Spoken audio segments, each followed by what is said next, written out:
Oh my gosh. 1 year ago, we sat down for my YouTube channel. My first YouTube video, post-show. Was it really? Yeah. You were my first YouTube video. No way. Let's go. Almost a year ago to the day. Almost a year ago to the day. Which is crazy. Which is when we became friends. First time we ever met in person. First time we made out. That's a joke. We've never made out. There is no script to this show yet again. Same thing last year, and it was. I feel like. See, I didn't know. It felt organized and scripted last year when I first met you. Like, it felt like you came in with a plan. So maybe you're just good at kind of going off the cuff. I don't know, but I couldn't tell. Thanks. Now that I know you, I'm like, ain't no plan. Hey, she don't have a plan. Ain't no plan, but you always gonna make it work. That's what I do know about you. Literally, that's not even a tripod. Always gonna make. That's a light stand. No way. Yeah. Innovative. Unorganized is really what it is. I also didn't brush through my hair, but I curled it and then didn't brush through. But thank you. Okay, Justin, tell me about your year. Are you hot? Do I need to put the AC on? A little bit. Yeah, it's a little warm. Also, I'm gonna go turn the AC on, but I feel like everyone should know Justin gets a little hangry sometimes. She's gonna put me out there like that. Yeah, and so we just had some shrimp. Not the plate of nuggets. At least show them how you burnt them. They're a little burnt. I'm hungry though, and you know, you want it? Do we dip it? Not dip it. Okay, yeah. Take care of the AC. Thank you so much. All right, I'm gonna go turn the AC I do on. appreciate you for popping it in the air fryer though. I know you do. Justin, can you give me what has changed between last year when we did this and right now in your life? So much, actually. I think the biggest thing, or the most obvious thing, is relocating. Yeah. From Baltimore. We recorded in Baltimore, right on the corner from where I live. And now we are in LA where we both live, which is crazy. At the time, you were living in Virginia. Crazy. I was in Baltimore. Now we are both in LA. So that's the biggest change, which still feels kind of weird. Do you remember when you think about it? But when you dropped me off at my hotel, we were God. talking about moving to LA, and we were like, no, let's just do it. Because we both were like, I feel like I've kind of outgrown my area. I want to try something new, blah, blah, blah, move on with my career. We literally pinky promised that we were going to move to LA. And you're big on a pinky promise. I love a pinky promise.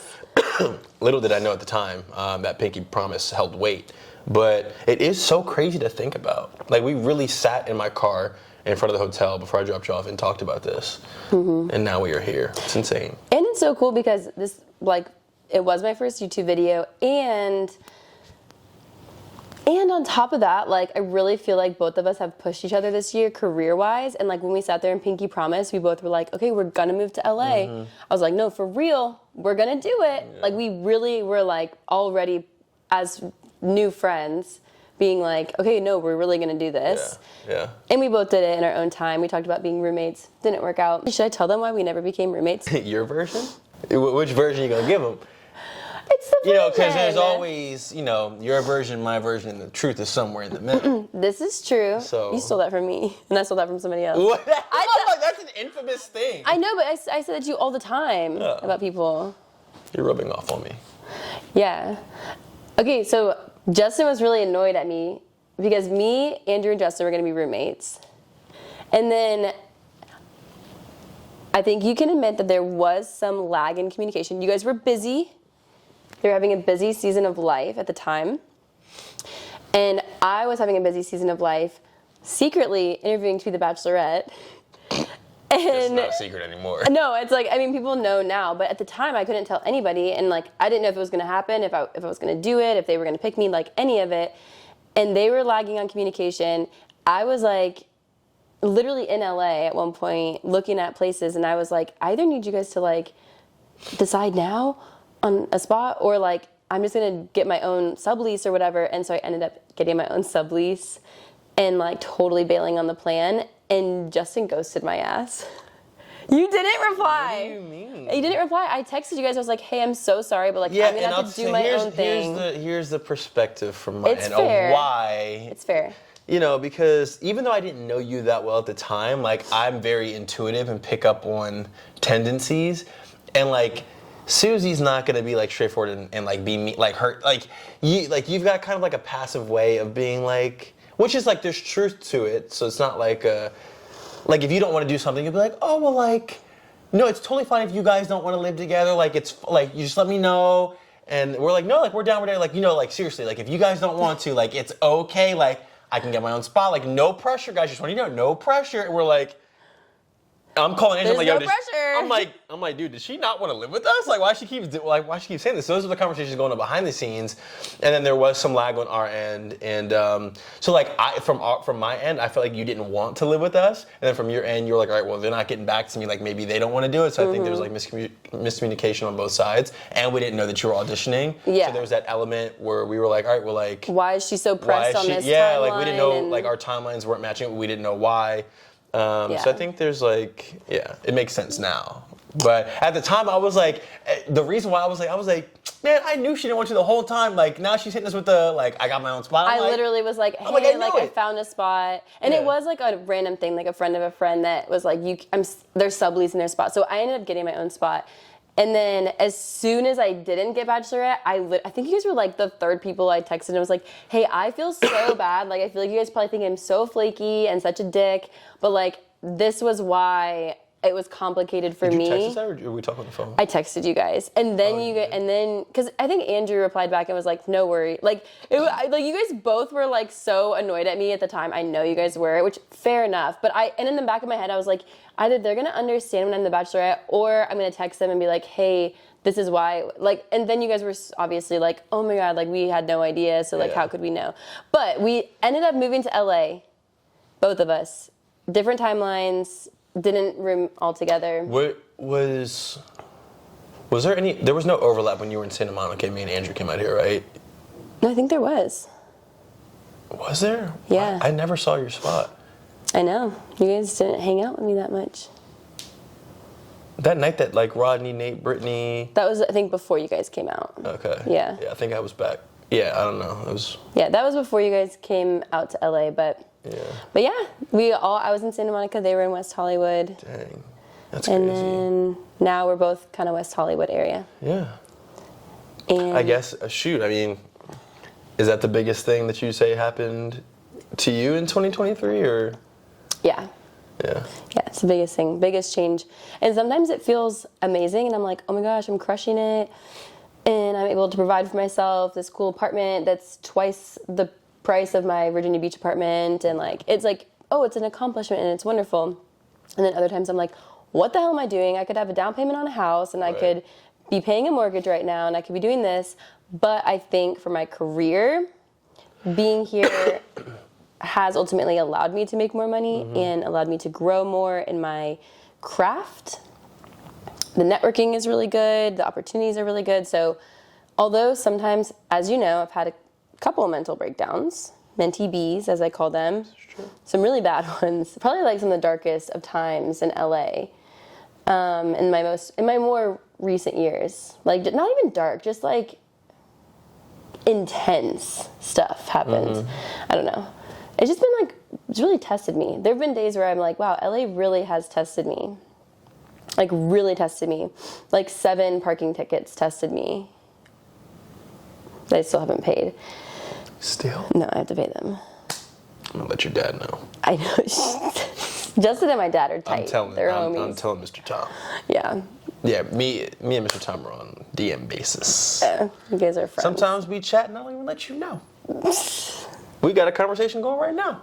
We get talking about the Don't game. even worry about the it. game. Talk about a lot of things. I'm sure you do. No, but that's so true. And I think about that. I was going to ask you what your high and lows have been, but I think we kind of are able to somewhat extract it from what you just said. But it's tough to piggyback on that point. You know, sometimes I think about it and it's like, just like you said, man, like I'm spending so much on rent out here. Like it is crazy expensive out here. And granted, I love my spot, like where I live and all that jazz. But you do think it's like you want to compare, but it's not comparable.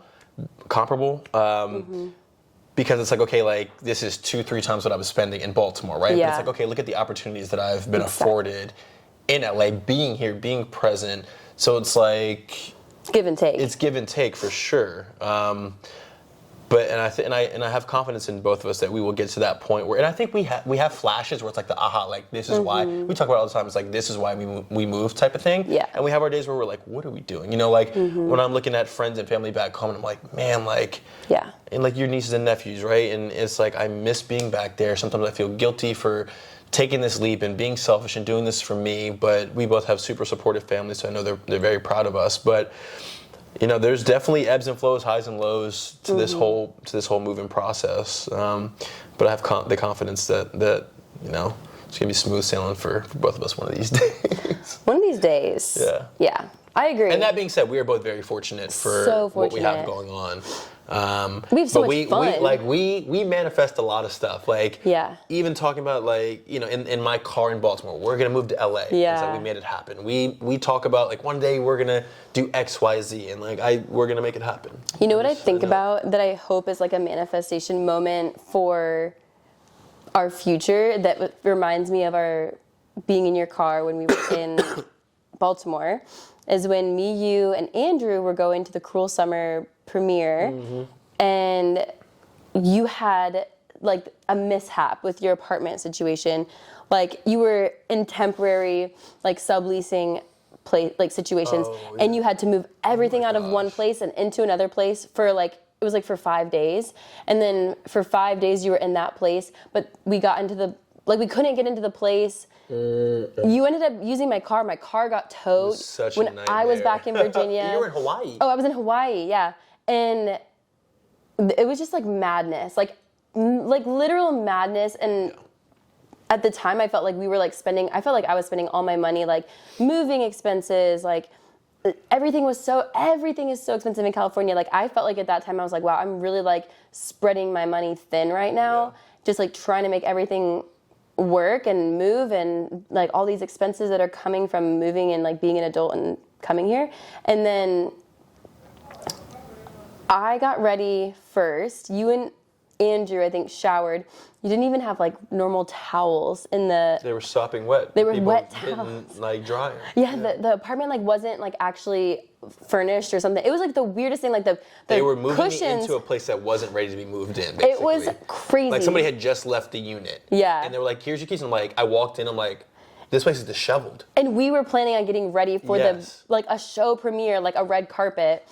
And it was like the craziest thing. And we were on the opposite side of town. Yeah. And I was like in my mom car downstairs. I went and got us all fast food, and like I was like, okay, like I'm downstairs literally with like my heels and my dress on, like gonna drive us like 35 minutes to some premiere, and everybody gets in the car and eats like their chicken Caesar wrap, and like everyone's like eating. And I remember thinking, I was like, someday like we're gonna have a car pick us up, and like we will have like we'll be going, whether I'm a producer or a director or you're, you know, art director or an actor, whatever becomes of us when we're in LA. And it's like, we're gonna have a car pick us up, and I'm not gonna be like soccer mom driving all of us to a premiere with fast food with sopping wet towels. Yeah. And like we're gonna not quote unquote made it, but like quote unquote made it. Like we'll be like, we've made it, you know, like we'll have our moment. Yeah. So that was a I forgot about that. That's so funny. I know. I think back to that all the time, and it feels like the moment in your car. I said to you guys, I was like, someday we're gonna have a car. I forgot about that. Yeah. You did. That is crazy. Well, should we jump into dating stories, or should we jump into Am I the Asshole first? Let's do dating stories first. Dig into those chicken nuggies. Mm-hmm. You all? I'm good. Okay, hey, I have a great dating story for you. In my first ever serious relationship, I was in college, which is about 2 hours from home.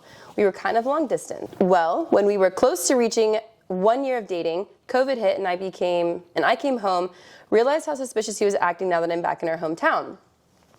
Eventually, I found out that he was talking to another girl, and even agreed to go to a makeshift at-home prom since COVID had derailed their official prom. Ew, so she's in college and he's dating a high schooler. So he's dating an older girl. He's in college and she's in high school? Wait, what? She didn't clarify, but she's in college and he's back home. So he might still be a senior. But he went to a high school prom? Yeah. So he's dating a college girl and dating a high school girl. Interesting. Anyways, after finding out all this, I confronted him and the boy started crying. I mean, full-fledged, bawling his eyes out, telling me he was so sorry, but then has the audacity to blame his father for a family curse that resulted in him not being able to be loyal. Not the Madame Wazowski. No, I was literally about to say, it's giving holes. Yo, it's giving holes. If you forget to come back for Madame Zeroni, you and your family will be cursed for always and eternity. Hero, Madame Wazowski. That's great. It was at this moment that he knew. He fucked up. And you must take Madame The Wazowski. Stanley Yelnats? Excuse me, man. Were you dating Stanley Yelnats? I'm sorry, were you dating Stanley Yelnats? That's actually insane. That's not a family curse. That's the best you could do? That results in him not being able to be loyal. I'm gonna take a sip of my wine for that. Man, just when you thought you've heard it all. Just when you thought, I'd start recording. You know me. I whip out my phone and like sneaky record stuff all the time. I'd start recording and I'd put it on TikTok. Like, I'll be like, oh, the curse. Oh. That's so funny. I've never seen a man so dead ass about what they're saying, and he looked at me, looked in my eyes, and he said he got his family curse, and because of it, he has to lust after other women. It wasn't his fault. Needless to say, I broke up with him, but out of every excuse I've ever heard a man give in my dating career, that is still the top. That's actually comedy. That's actually so funny. Also, can you imagine? I don't know that I want to hear your perspective. Okay. If I don't know that I'd be able to like hold a straight face. No. Like in the moment, I'm sure she's probably so pissed. Furious. But it's like you can't be serious. You can't be serious. I think something like that would make it so much easier to break up with a person too, because like you're such a joke. You're an idiot. Like you're a clown. Yeah. A family curse. Sounds like your daddy just ain't raised you right. Literally. And for like your family to raise you and be like, the men in this family are cursed. We all cheat on our women. Yeah, that's insane. Couldn't be me. It's giving the apple doesn't fall far from the tree. Exactly. That's what it's giving. His mama, his daddy did not raise him right. No. Family curse is insane, actually. Insane.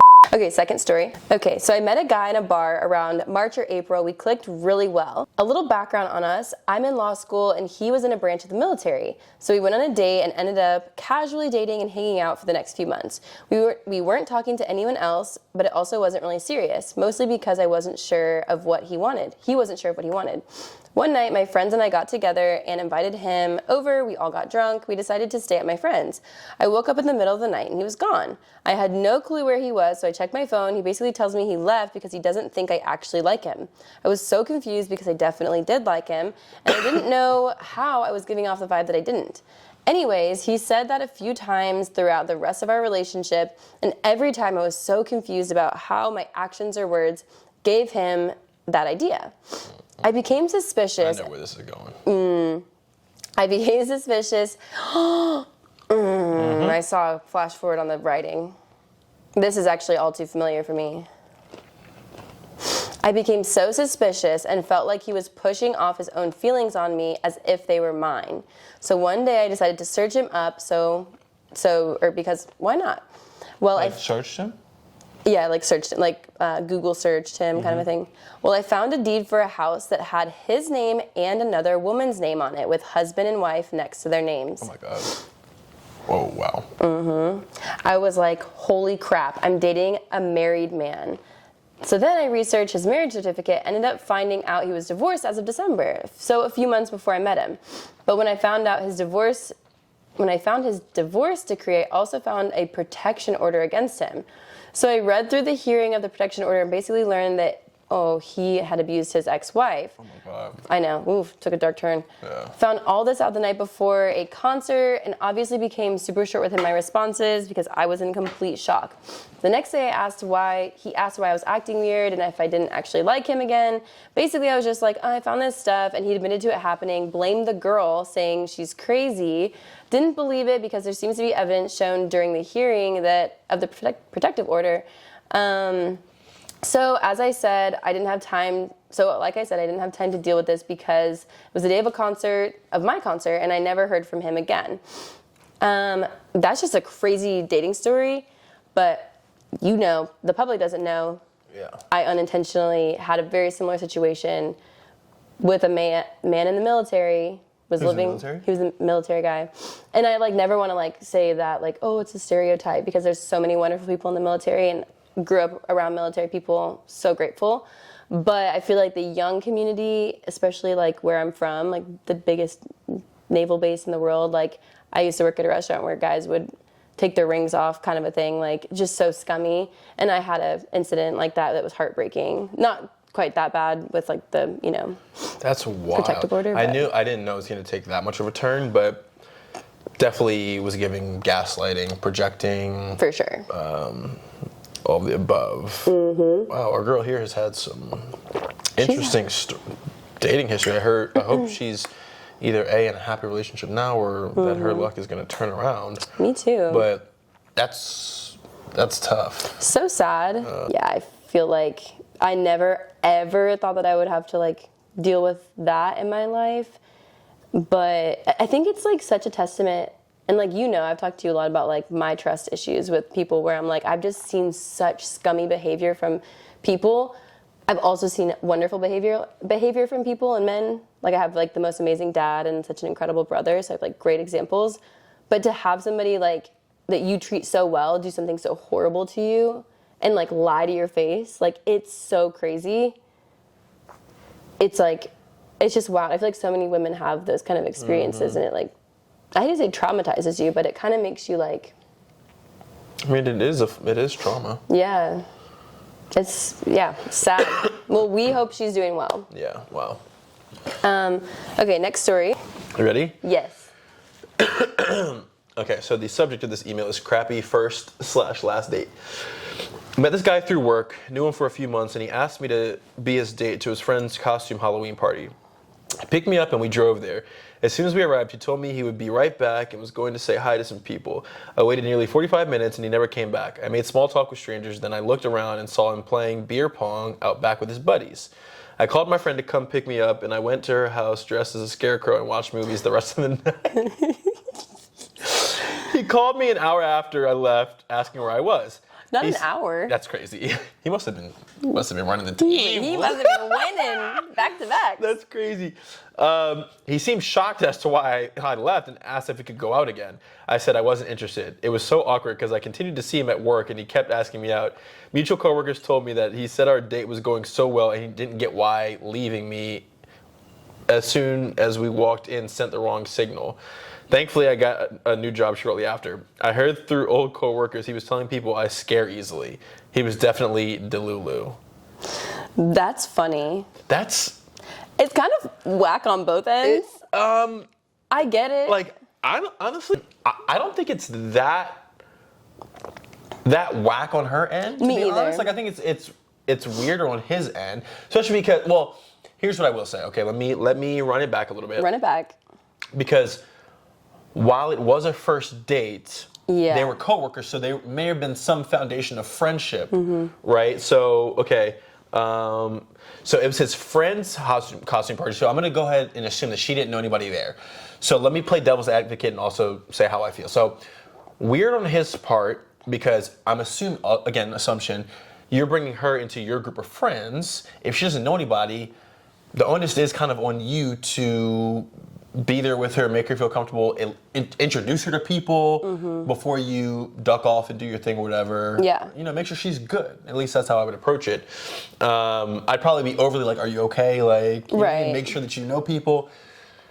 The other side, let's say if somebody with like your type of personality, you can go in a room and talk to anybody, right? Like let's say we were coworkers. If we had a foundation of friendship already, whatever, you knew a couple people there and you were the type of person that you are, if she's like that, maybe I could see like, oh, she'll be good, She's fine. whatever, she's fine. She thrives. But I would still, again, being me, if I'm playing beer pong and you are that type of person, I'm still gonna be looking, making sure like, all right, is whatever her name is she good? Like, is she by herself? Like, I'm not gonna leave her there for 45 minutes without knowing that she's good. Yeah. You know what I mean?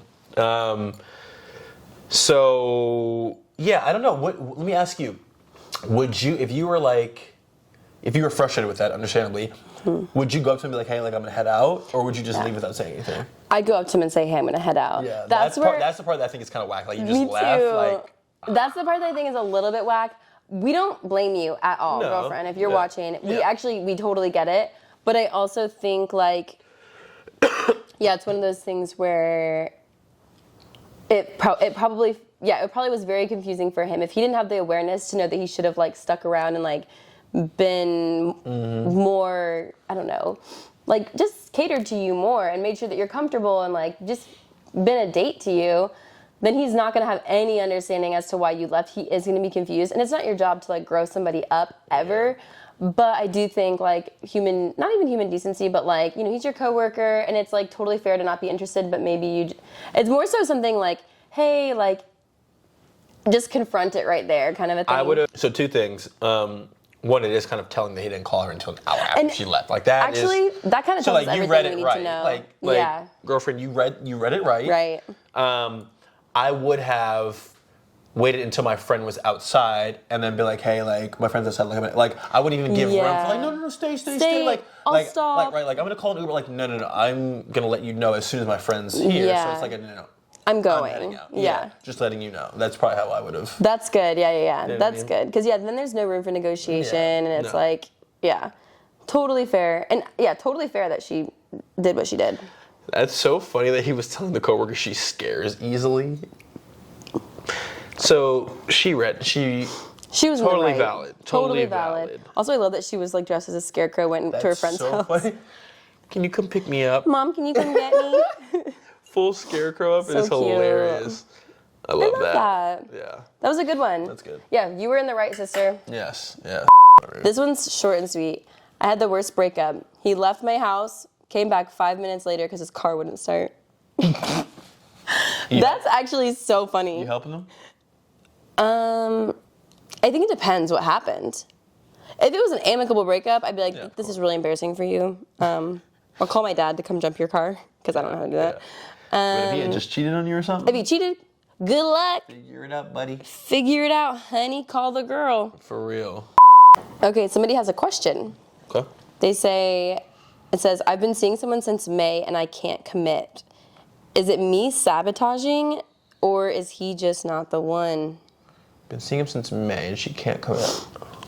That's interesting. Well, I mean, without knowing her, we can't really answer that. It's really hard to say. Because it could be either one or. the other combination. I think, without having more context, it's hard to like really to say. Give them your take on placeholders versus game changers. Okay, I read this book. It's incredibly toxic and it might, ruin you, but it also might help you if you're a woman and you feel like you're not valued or you like bring so much to the table emotionally. It's called Why Men Don't Like Women Like You or something like that. You'll find it if you type that in. And they really break down this concept of like placeholders and game changers. And they talk about how like she's keeping him, in my opinion, as a placeholder. As somebody that's like, comfortable, easy to keep around, but like it's not like changing the game for you where you're like, okay, well I'm gonna like, turn off my Hinge or not reply to DMs or like, like there's like a difference. And I feel like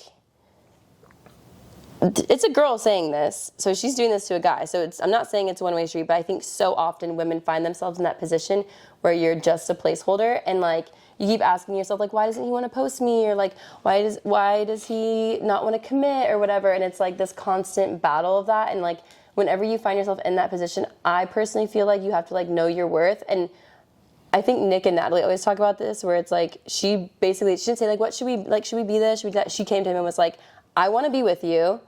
And period, point blank, like that's it. So like I feel like as a woman, that would be my advice to people is like if you find yourself in a placeholder position and you want to be more, you state it and you either get out of it and you become a game changer, or you let that placeholder be filled by somebody else, because nobody deserves that. I kind of think she needs to let this guy go. If she's like not willing to commit, I don't think he's the one. That's my take. Yeah, I agree. On my only online date, the guy showed up and he was missing his front tooth, not missing in pic.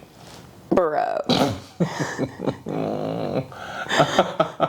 False advertising. That's so crazy. So I have so many questions about this. Like, was the tooth freshly knocked out? Was he photoshopping?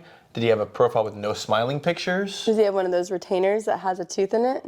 Totally fine. Why didn't he show up to the date like that? You either got to advertise it on your profile so that you're setting the appropriate expectations for when you see each other in person. That's insane. That's insane. Is that grounds for not continuing the date? Well, yeah. Is that grounds for like chug first drink, check please? I think so. And if that is the case, do you acknowledge to said person, hey, listen, you get it, right? Or do you just like get out of there and have him thinking like, what did I do? Like he has to have the self-awareness to know like, you would hope like, okay, I know I showed up not matching what I advertised, right? Right. Would you make it known like, hey, like would you, because you don't want to put him down either. Of course. You know? So what's your take on whether you are straightforward and like, hey, listen, like I think it's like one of two things. One, you either address it first thing. Like you get to the date, they smile, and you're like, oh my God. And then even if you give it like 5 minutes, you get your first round of drinks, and then you're like, hey, like, I hope this isn't too personal of a question, but like, I didn't notice on your profile that you were missing a tooth. Is that new? Or is that... Do you play hockey? Do you play hockey? Are you an MMA fighter? Like, what's going on? And allow them... Like, oh my God, what happened? Yeah, exactly. Or like as soon as they smell, oh my God, what happened? Like you address it spot on at the very beginning. You know what? I'd be like, oh my God, like I never noticed that. Yeah, oh my God, I didn't see that in your profile. Hey, I didn't see that in your 15 pictures. Yeah, I didn't see that in your 25 pictures and your Facebook that I stalked. Or your LinkedIn or anything. Yeah. I feel like that's one way to, and then what he responds will kind of give you like a good gauge of like, oh no, I just have this. No. Or if he's like, oh yeah, this happened last week in a fight, I'm getting it fixed on Monday. You know, it's just a funny one. I went on a date with a guy who asked me to Zelle him for half the date and sent a request. That's so crazy. Something like a Zelle is nuts. A Zelle. the fact that it's a Zelle is even funnier. Nuts. Yeah, I think like, I mean, sending a memo request already is like, bro, come on. Yeah. But a Zelle is crazy. Crazy. A Zelle is so crazy. He probably put that on a credit card and had you Zelle him so he could like pay a bill. Cash in his Yeah. Literally. I hate dudes. He was trying to make money. I did the deed, and after I got home, I realized my pad liner had fell off. He found it in his bed sheets later. Do you know what a pad liner is?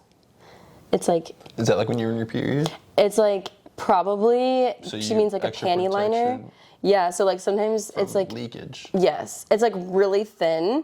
And like people wear them either like at the beginning of their period, after the period, or when they're on their period and they have a tampon in, they like just in case. Well, I wonder how tainted the pad liner was. Well, the other thing is sometimes people just wear them because like as a lady, sometimes you just have secretions. Right. So she could have been wearing it randomly throughout the month, but that would almost make it worse that fell off. I mean, who cares at the end of the day? Yeah. But I would be humiliated.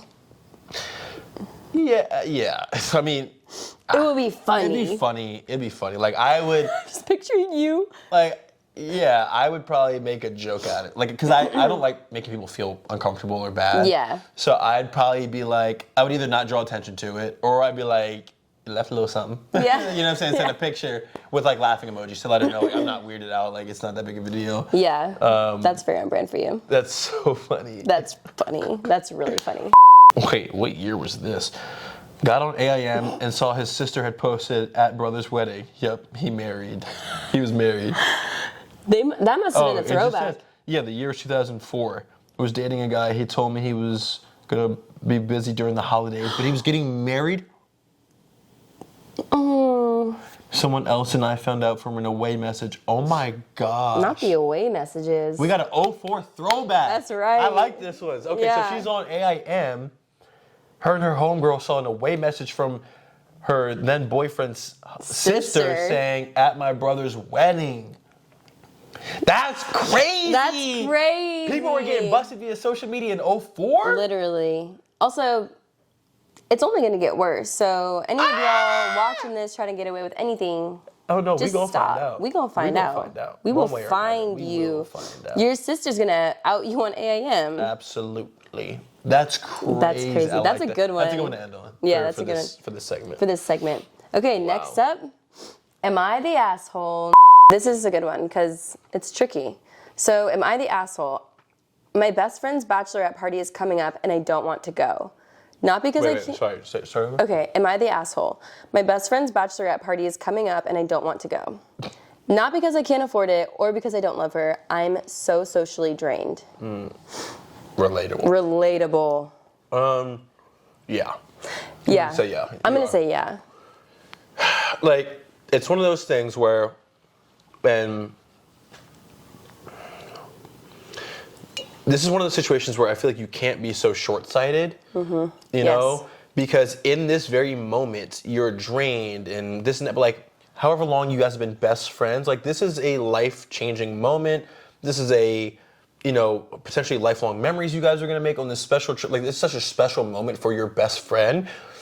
A year from now, when you're not drained, you're gonna look back and be like, yo, like I could have sucked it up for my best friend. And like, sometimes you just gotta do things you don't wanna do for the people that you care about. You just have to. And that's one of those things where it's like, that would be so selfish for her not to go, because I'm picturing on my future bachelor party, whatever, if my best friend didn't go, that's gonna bring down like, I'm like, dang, like. That's a big one. You know what I mean? So it's like, you can't be selfish in that moment. That's one of those things you gotta just suck it up and push forward. I agree. And I do think it's different if you can't afford it, / Yeah, totally different. if or if there's like an issue. Like she said, she obviously loves her, whatever. I agree. It's a little short-sighted. Or is that the word, short-sighted? Yeah. You're gonna wish years from now that you had been there for her, supported her, whatever. 100%. And yeah, I feel like it's one of those things you gotta push through, but I totally get being socially drained. Get it. We're there. We're so drained. And we're protecting our peace, but I do think for your best friend's bachelorette, try to push through. Yep. When it's financial, I get it. Or like work related, I get it. Yeah. Okay. Am I the asshole? I'm not spending more than $30 on a Christmas gift for my parents or siblings. I just bought a house. I think Alright, I think you're not the asshole. I'm fair. Yeah. Fair. Yeah. I'm not ever gonna judge anyone's financial position. Totally. We were just talking about this the other day. Everyone's situation is different, right? I can't speak on anyone's family upbringing, financial situation, whatever. Me personally, and you're the same way. Like, I'm gonna spend money on my parents, you know, because I was very fortunate to be given anything and more than I needed growing up, and so, you know, now I got a little change in my pocket. Like, I feel good about being able to get them nice things. Right. But if I just bought a house, which I have not, I'm sure that would be scaled back. And I'm sure my parents would understand. Right. My parents don't have any expectations. And maybe hers are the same way. And a lot of times, for me, it's not about the dollar sign behind it as much as it is the thought, right? So if I was in that situation, maybe I'm not buying something extravagant, but maybe if money's tight, I will paint something or like, you know what I mean, do something like sentimental that, you know, doesn't have to have a high monetary value, but it has a high sentimental value. For sure. I agree with that. And I also think like my siblings and I have decided on most Christmases, we're like, let's just, like, nobody really needs anything. Or we'll do, like, a family exchange, and we'll, like, each get somebody a gift. I feel like I try to always get my parents, I feel like every Christmas I'm like, I want to get my parents stuff because they've always done so much for us. Right. And especially now that I'm, like, in a good spot financially where it's, like, yeah, I feel like I can spend a little something extra, get something really nice for them or whatever. I'm going to do it for sure. But I feel like, yeah, it's also, like, one of those things where you kind of, like, set expectations, you know what I mean? Like, with your family, where it's like, hey, like, things are tight this year, like, would love to, like, do what I normally do, but I just can't this year. And, like, if your family doesn't understand, like, screw them. You're not the asshole. No. Like, people get it. Like, there have been years where, like, me and my siblings exchange gifts. There's been years where we've been like, we all kind of have what we need. Let's not, like, waste money. You know what I mean? Yeah. No, you're not the asshole. Congrats on buying your house as well. Congrats. Am I the asshole? I don't want to tell my mother-in-law I'm pregnant. Oh my God. A little. Yeah. I think a little. That's your privacy. It's your business. But like, hey, Eventually. what'd she do to you? Yeah. I guess if She gonna find out She gonna eventually. find out. You can't really keep that one a secret. She either gonna see the belly or the baby. The belly or the She baby. gonna see the belly or the baby. Yeah. You take your pick. Surprise. Surprise. That's nuts. Pull I'm a pair curious of the something. reason why she doesn't. That's the thing is I'm like, you know what? Like, we don't know the Like, situation. we're joking about it, but maybe it's, yeah. But if it's literally just to be petty, That's or crazy. or even if you just like don't really like your mother-in-law, I feel like that's kind of petty. I'm like, Well, here's the thing. So even beyond that, are we gonna insinuate that she's telling her husband not to tell his own mother? right. Because now we're like, all right, That's that's not gonna happen. yeah, especially if unless there's a strained relationship between the husband and the mother. Yeah, Like which his we don't mom, know. which we don't know. But we're only going off of what we've been told, so we Like- have some artistic liberty here. Yeah. To make up our own scenarios. Right. I think unless it's going to affect you emotionally, yeah, you should probably tell her. Yeah, that's nuts. Yeah. Interesting. Interesting. Somebody said, am I the asshole? I really dislike dogs. They always smell bad. Yeah. If you had said cats, I'd say no. You're valid. You're so valid. I'm such a dog person. Me too. I love dogs, but I also kind of get it. Like if you don't I don't like understand people dogs, that don't like dogs. I What don't do you get mean? it. Unless you've been like attacked as a Yeah. kid and you've got trauma. I don't get it. even that, like I know this sounds so judgy, but I know somebody in my life who like was kind of attacked by a dog, and it wasn't like anything serious. They just like I think they just like had a dog, like maybe bite them, but like they didn't have stitches or anything. But they just like don't like dogs now. And a part of me, I'm always kind of like, ugh.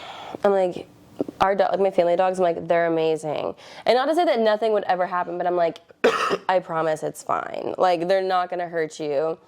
So I kind of am judgy, but I also I'm like whatever. Yeah. But It's not hurting me that you don't like dogs. yeah, but it hurts you because like you can't enjoy them because like Yeah, I couldn't date somebody that doesn't like dogs. yeah, I know. Am I the asshole? I turn up the toaster heat so that the next person who uses the toaster burns their toast. I think it's funny. Yes. Yo, you're a jerk. You're the You're asshole. a jerk. You're the worst, actually. You're actually the like worst. you're petty, like for no reason. For no reason? Actually, I can't stand her. Yeah, who are you? That's crazy. That is so crazy. Like for what? For what? For what? Like, do you even sit behind the corner and like watch them with burnt toast, or you just like You just go to going work. along your day like somebody's burning their toast right now. I did that. Yeah, I did that. You're like, what are you getting out of that? That's crazy. Okay, am I the asshole for cutting my mother-in-law off for not respecting boundaries? What boundaries? You gotta give us more. I know. You got to give us more. See, because again, I'm making up scenarios in my head. Mm-hmm. Like, is the boundary that you try to enforce like you can't call your son every day? Bro, respectfully, F off. Right. That's his mother. It's his Again, mom. these are made up scenarios. Like, Yeah. Without having more context, all we can do is make up different scenarios. Hard to say. If the boundary, we don't know. There could be boundaries that would be valid. Boundaries that would make her not, so we don't know. I agree because I feel like in my family there have been times with like my parents and my brother and sister-in-law where I feel like my brother and my sister-in-law, in my opinion, sometimes I'm like, that's kind of an unrealistic boundary. Yeah. Like that's kind of a boundary where I'm like, okay, you're kind of being petty with that one. Yeah. And I personally don't always agree with it, but it's also like their child. But at the same time, if you're getting like within that case, I'm like, if you're getting like, if the parents are watching your kids, like it's tricky. Boundaries are really tricky. I think you have to be really, really good about enforcing them. And I think like cutting somebody off is really sad. It should be like a final resort. Like basically like if that person is doing really bad things or like really, really, really disrespectfully not respecting your boundaries. And also sometimes it takes work and like coaching to respect boundaries. Like it's not just like, okay, I'm setting these boundaries. You have to respect them. And if you mess it up, like we're done. Yeah. So tricky, but last resort. Yeah. Am I the asshole? My neighbor's strobe Christmas lights were disrupting my sleep, so I unplugged them. It's kind of funny, actually. Yeah, like you're kind of the asshole, but like it's also Yeah, kind of it's kinda funny. Because the thing is, I might do some stuff like that. You would do I might do some that. stuff like that. You would do that. Yeah, I see you. I also think a strobe Christmas light is super That's obnoxious. Yeah. We were driving somewhere and I was like, that's like, people do have some insane like Christmas stuff. It's like, all right, like your neighbors can't be happy about that. I agree. Yeah. So I kind of get that one, but you're a little bit of an asshole. Am I the asshole? My mother-in-law said I couldn't sit at the head of my table that I bought in my house because I'm not a man. And I lost it. No, you're not. You're not the asshole. She is. Wow. Actually, that's crazy. That's crazy. I don't know how I'd react to that. That's crazy. I don't know how I'd react to that. Oof. I hope that her husband does not have the same views and values. True. And I would hope he would like stand up for her. Yeah. Yeah. Damn. Oh, no. There's so many mother-in-law stories. Am I the asshole? My It's mother. the holidays. Everybody like, I can't stand my in-laws. I can't stand the in-laws. My mother-in-law gifted me a family ring, and we don't speak anymore. She asked for it back, but I have no clue where it is. I wouldn't say you're an asshole. I wouldn't say you're an asshole. If you lost the ring, you lost the ring. Kind of sucks. Good luck, yeah. It's sad. That'd make you an asshole. Those were entertaining. Those were entertaining. Thank you guys. Sending those in. Thanks for indulging with us. Hey, love your in-laws this holiday season, all right? I think in-laws are so tricky because I think, like, I have parents that are awesome, amazing, but I can also see how they might drive an in-law nuts a little bit just because it's not, like, when it's your mom and your dad, you can be like, Mom, like, what are you doing right now? You can be so straightforward with your mom and you can be like, Mom, that's actually crazy that you're doing that. But when it's somebody else's mom, it's really uncomfortable to be like, that's crazy that you're doing that.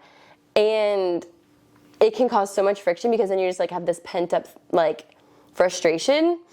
So in-laws can be so tricky. Like I only have the experience obviously from having a sister-in-law, and I think my parents are like some of the best people to be in-laws, but I can also see like why it can cause friction in families. But if your partner's family is important to them, suck it up. That's kind of how I see it. I'm like, if it's tough, if the holidays are tough, unless it's toxic, just power through it, you know? Like unless there's like a toxic somebody or a really unhealthy situation, I feel like in-laws are one of those situations where you just gotta power through.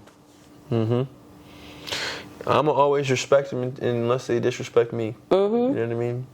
But even then, on behalf of your partner, it's like power through. Right, power through, or have a conversation. Because ideally, it's like I would love a situation where my in-laws are like, you know, an extension of my like, you know, what I mean? It feels like family. But it's that tricky part because it's like at the end of the day, you're not marrying the in-laws, you're marrying the partner, but they are like you are marrying into the family. Yeah, you know, they are an extension. Yeah. So it's tricky. Especially if they're important to your partner. Right. Like that's where, which like hopefully they are. Right. But yeah, it's tricky. It's tricky, but be kind to your in-laws. Just try to power through it. Okay, we did it. We did it. Year number 2. That's Year crazy. 2. We did it. Second That's annual. so crazy. Oh my God, so much fun. Thank you for joining me on for another having me again. amazing, you know, dating dilemmas show. I don't know. I still don't have a name for the show. It's been a year. Maybe by next year. Maybe by next year I'll have a name for this thing. It's crazy. It doesn't really feel like it's been a year. Yeah. So by the time we do this next year, it's like, Gosh. we'll have a name by then. We'll have a name by Susie will next have a name year. by then. Okay, thank you guys for watching. Bye. Happy holidays. Happy holidays. Good job. Good job. Woo. Cut the cameras. Okay, let's go make out. Just kidding. No, we're just friends. We're friends. We're literally friends. We're friends. No, we're friends.